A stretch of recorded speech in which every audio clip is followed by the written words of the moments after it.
people are literally handing you flyers, trying to sell you sex with graphic pictures, you know? And a lot of it was all the same. You walked into one club, there's naked girls, there's men just staring at them. This is the first time I was willing to look. I feel if I don't want to look, I don't want to see it. Tell me about it. But I can't see it. I would look around and watch these girls dancing with these vacant looks on their faces. And at one point I even turned them out and said, their faces say it all. And then you look around the room also and look at the men that are in there, and their faces say it all too. One of the most, I guess, haunting things that I learned after coming on this trip was that the world's loneliest men end up here. Something has to happen to reach that level of numbness, heartlessness, coldness.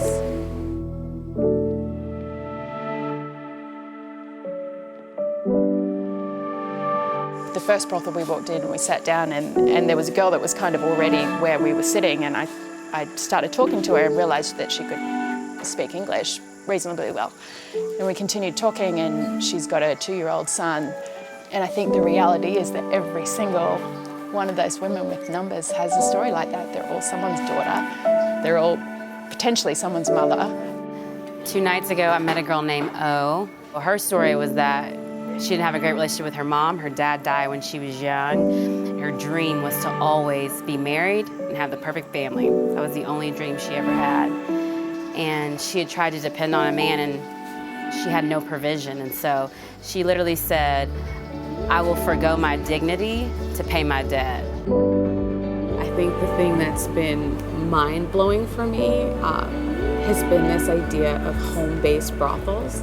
I didn't know that there were communities in India where their kids are just kind of sold in front of their house, and that's normal.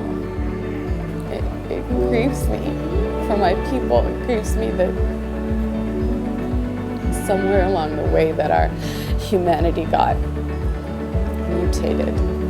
We all should have the right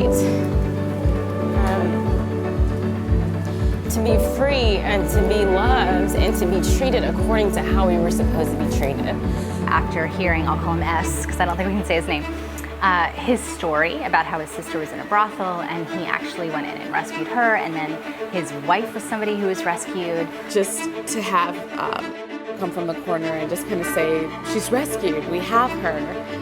It undid me. I just sat at the table and just cried because it was such relief.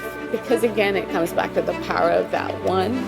To rescue the one, which has now become the 700, that's something I admire and respect so much. The way that we overcome this human trafficking and slavery is by getting amongst it and by living in it, so that you can see where the weaknesses are, where the vulnerabilities are. And I would say, don't be afraid to look. You can look. It doesn't have to corrupt you.